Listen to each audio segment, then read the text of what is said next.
Hi team We Run, Coach Alexa here, coach for Reading, South Oxfordshire and online. Another video in my series on sleep.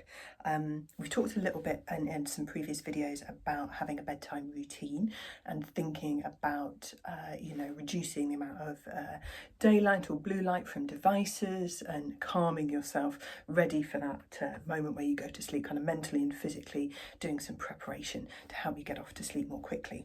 Now, from a runner context, the other sort of important thing perhaps to mention as part of those few hours before bedtime is the impact that training and eating later on in the evening can have. Now, I know for some of you that might be unavoidable because of life and timings and work and family and commitments and all of that sort of stuff.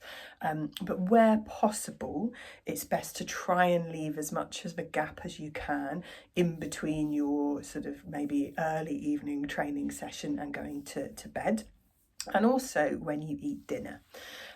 Now this can be tricky, so let's talk things through.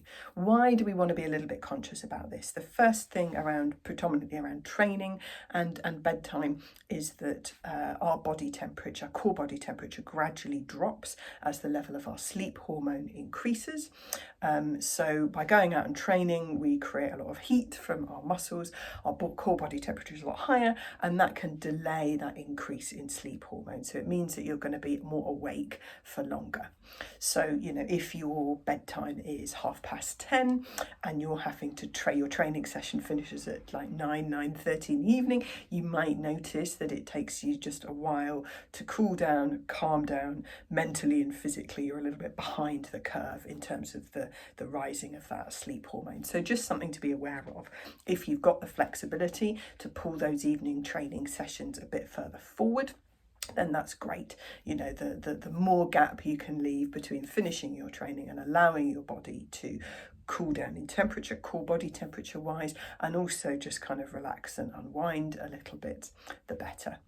You can try and speed things up a little bit, so cool drinks when you get back, having a sort of cooler shower, that sort of stuff can help, but really just leaving a bit of a gap as and when you can between the end of the training session and bedtime is a really good strategy.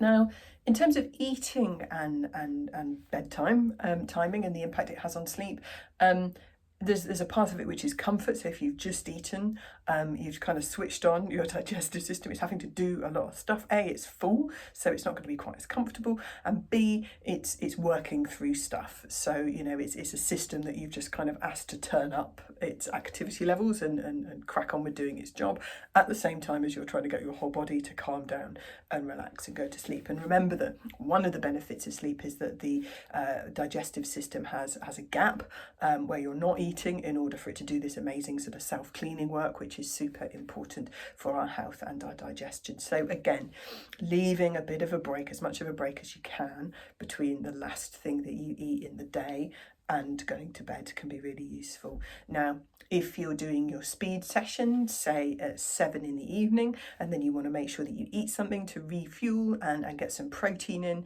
then make it quite sort of quick after that session. So you can have that speed session, as early as is practicable, eat pretty quickly afterwards, and probably not too much. You need to make sure you've well fueled beforehand to kind of balance out those requirements.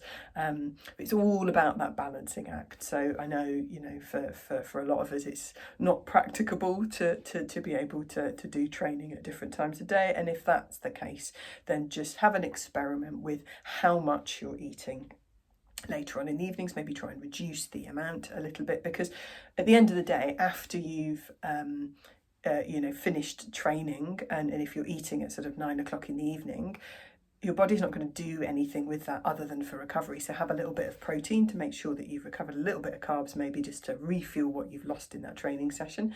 But then it's got nothing to fuel until you get up the following morning, has it, really? So just think about that balancing act and the impact it might have on your sleep. Hope that's useful. Happy running.